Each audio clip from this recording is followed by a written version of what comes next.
तो क्या है अभी बात कर रहे हो बेशर्मो। तो राजस्थान को लूट लेते, बर्बाद कर देते। उन बड़े मगरमच्छों की पोल खोली, उनकी दुकानों के भी ताले लग गए और बरसाती मेंढकों की तरह बुलबुलों की तरह उछल रहे। ये हम सब की जीत है, राजस्थान की जीत है। 4-5 जिलों के नेता है, वो राजस्थान के नेता नहीं। पुलिस के कितने डंडे उन पर पड़ते, मैंने उनके डंडे खुद खाए।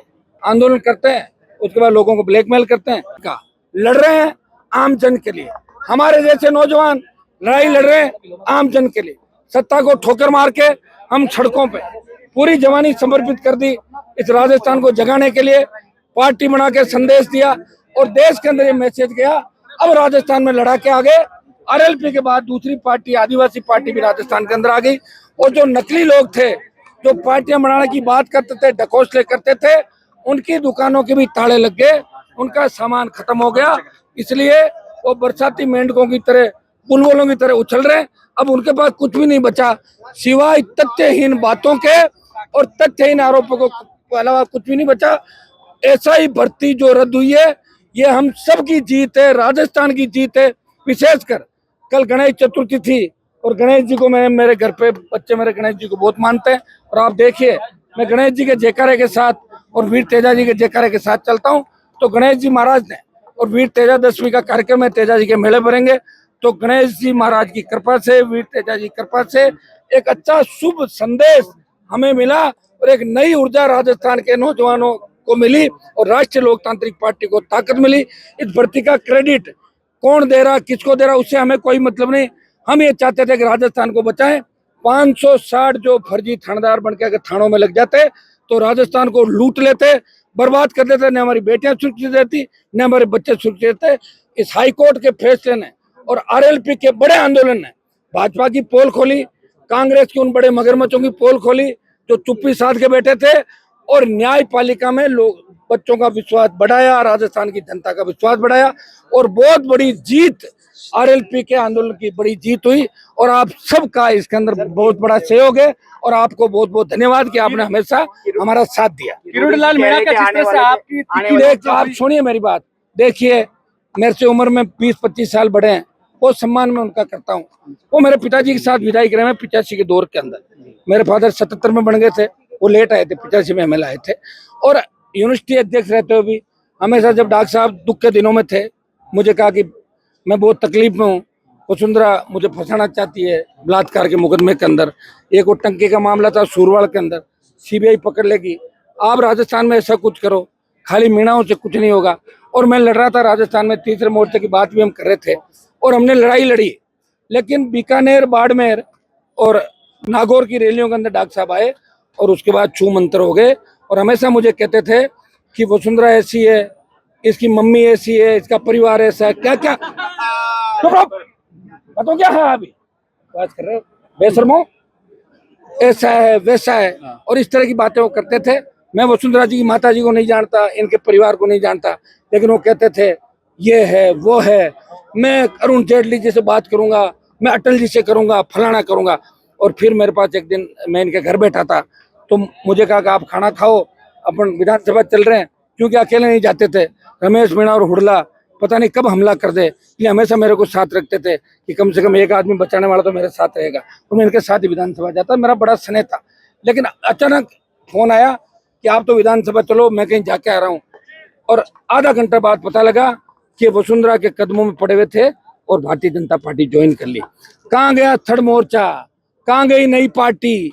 गोगुंदा के अंदर एक पार्टी बनाने की बात करी और जब पर्दा खोला, मैंने कहा डॉक्टर साहब ये तो संगमा जी की पार्टी है, अगाथा बेटी थी कार्यक्रम में। मैंने कहा मैं नहीं हूँ आपके साथ। तो मैं यहाँ नाराज होकर आ गया। मैंने कहा पार्टी बनानी चाहिए, आप क्यों धोखा दे रहे हो? बोले तुम समझा करो, मीणा तो मेरे साथ है ही, मैं आदिवासियों को बरगला के भोले बड़े हैं, इनको भी आदिवासी पार्टी के नाम से साथ ले लूंगा। और इनको पता लगा हनुमान कुछ बोल नहीं थे।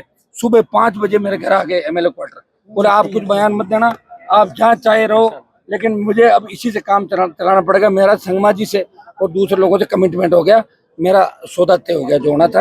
और उन्होंने पार्टी नहीं बनाई, राजस्थान की जनता की आंखों में धूल झोंकी और 66 साल बाद पार्टी अगर बनाई, हनुमान बेनीवाल ने बनाई, मेरी इनसे कोई नाराजगी भी नहीं थी। लेकिन आज का जो उनका व्यवहार था उससे मैं आहत हूँ।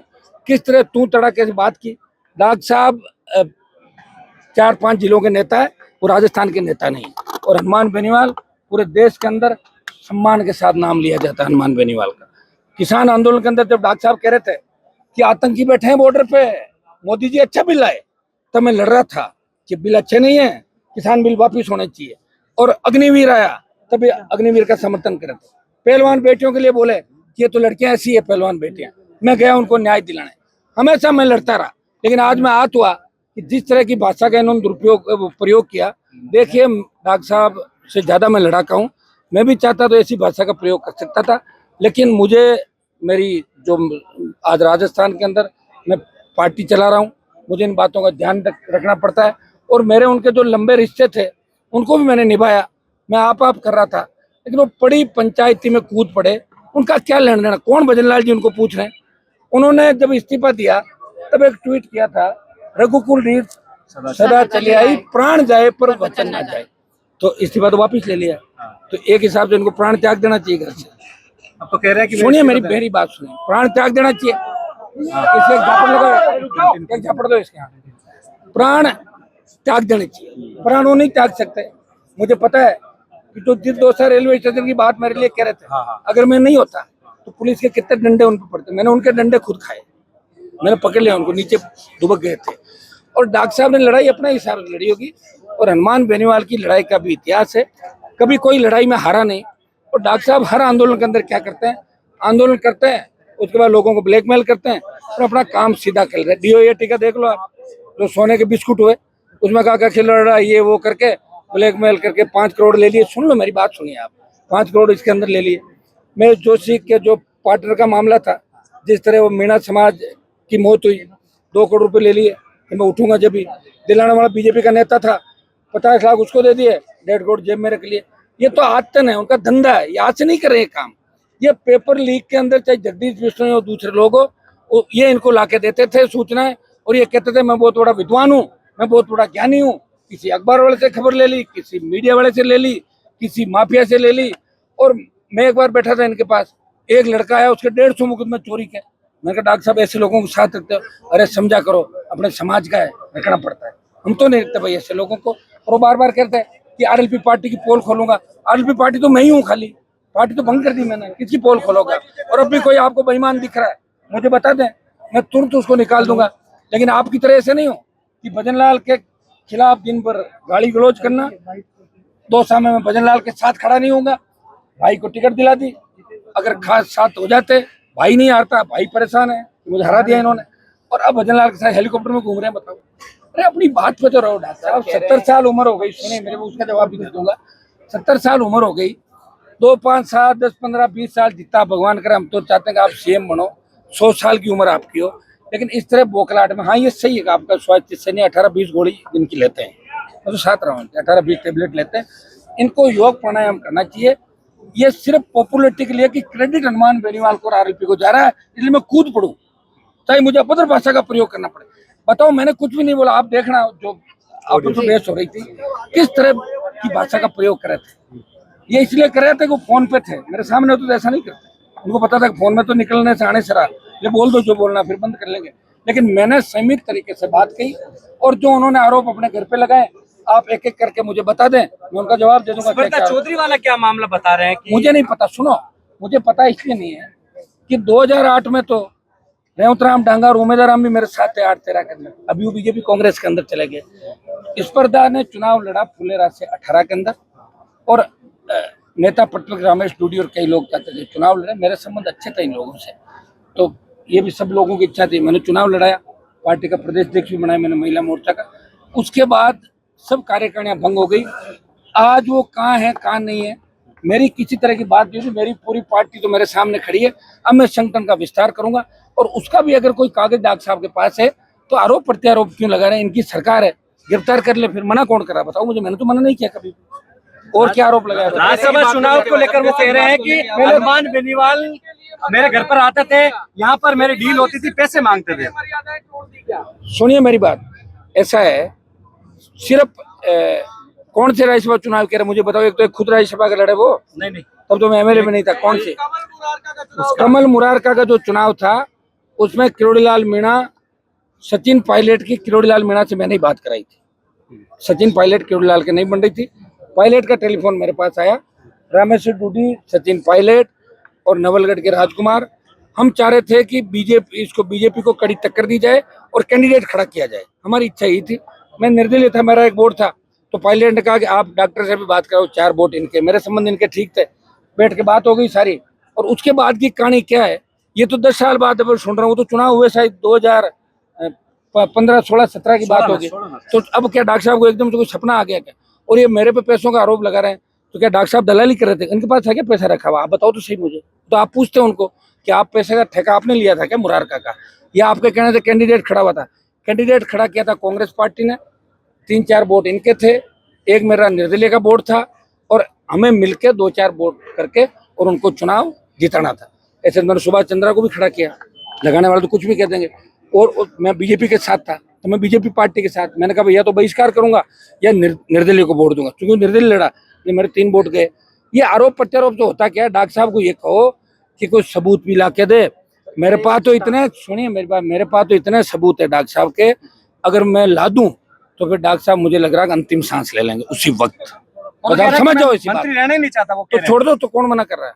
आरएलपी के अंदर आ जाओ, मैं बॉस बना देता हूँ आरएलपी का।